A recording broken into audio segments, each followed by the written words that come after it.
Hay cosas que compramos sin saber verdaderamente cuál es su precio. Un auto usado, una casa vieja con grietas en las paredes o incluso un título profesional que te tomó años de desvelos. Pero cuando alguien pregunta cuánto costó tu libertad, la mayoría ni siquiera entiende la pregunta, porque vivimos como si fuéramos libres, como si no debiéramos nada, como si el perdón fuera algo normal, algo que simplemente sucede, pero no es así.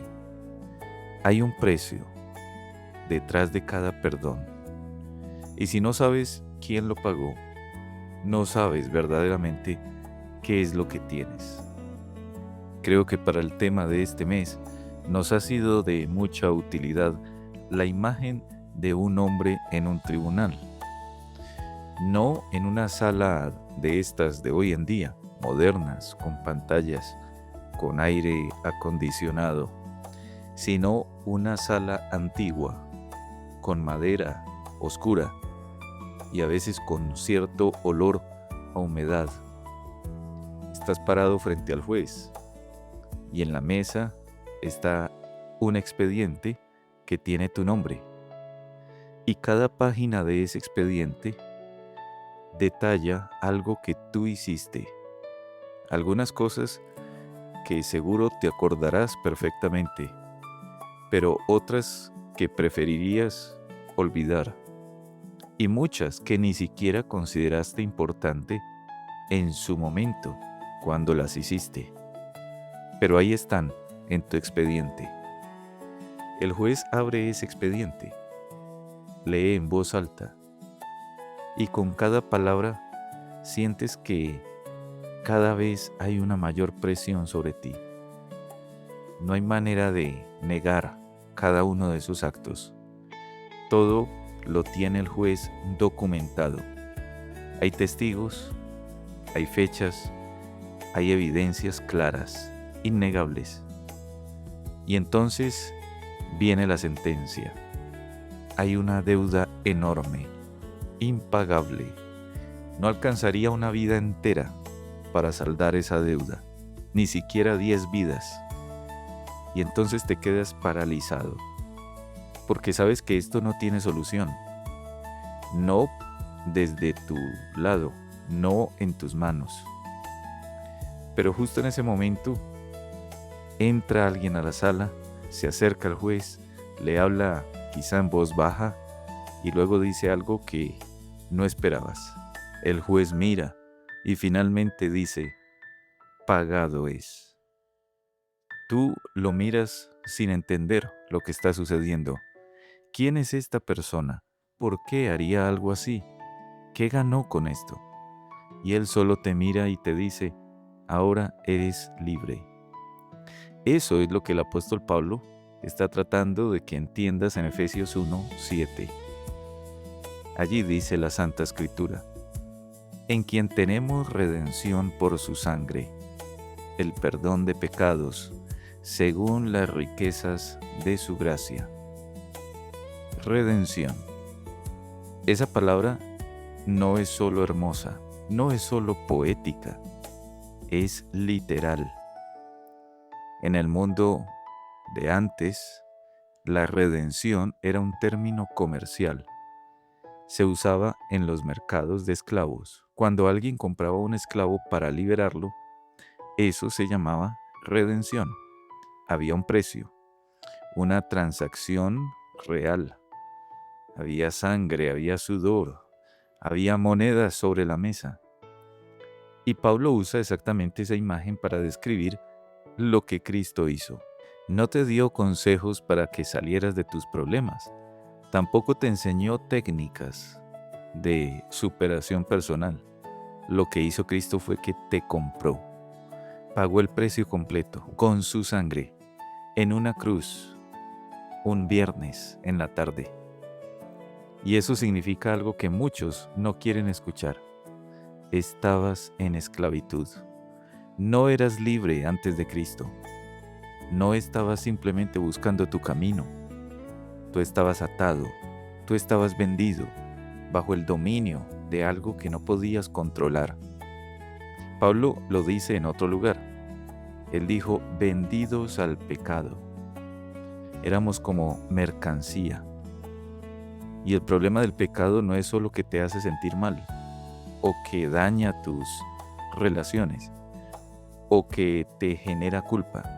El problema del pecado es que tiene un costo judicial, una deuda real ante un Dios real. Y esa deuda no desaparece porque decidas ignorarla, o porque te sientas mejor, o porque hagas buenas obras para compensar las malas obras que has hecho. La justicia no funciona de esa manera.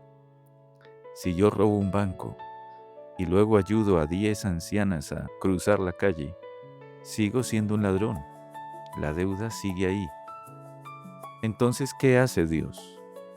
Y aquí es donde la teología reformada es tan clara y tan especial.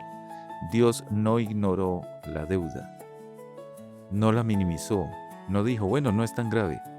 No, lo que hizo fue que la tomó sobre sí mismo, envió a su Hijo, no como un mero ejemplo moral, no como un maestro iluminado, sino como un sustituto.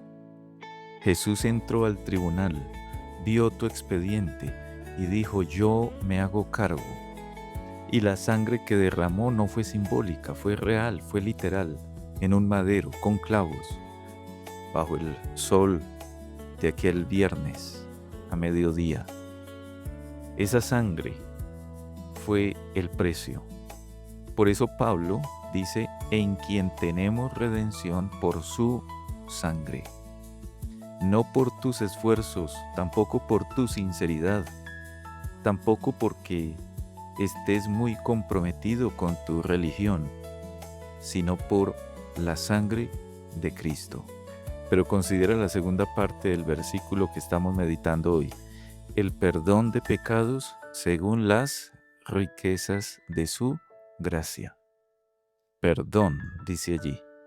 Esa palabra en griego significa liberar, significa dejar ir, significa cancelar una deuda. No es una sensación, no es un sentimiento de alivio temporal. Es un veredicto legal.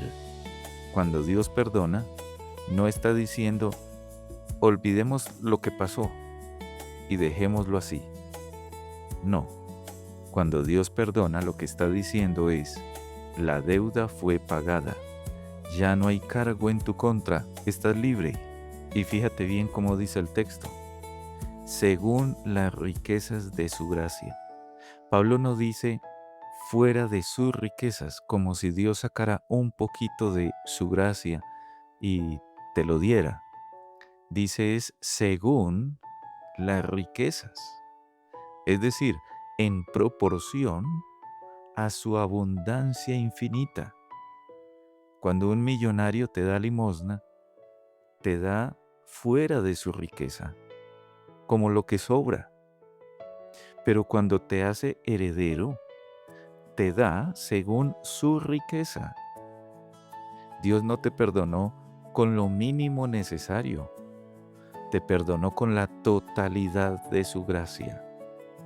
Y eso significa que no hay pecado demasiado grande, no hay mancha demasiado profunda, no hay una historia demasiado oscura en tu vida que la gracia del Señor no pueda perdonar.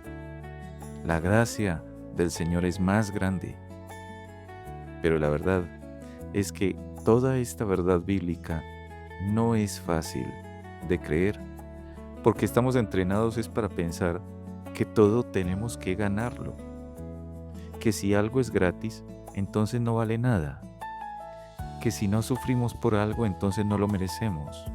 Y entonces venimos a Dios con esa mentalidad, tratando de pagar, tratando de ser suficientemente buenos, suficientemente arrepentidos, suficientemente comprometidos.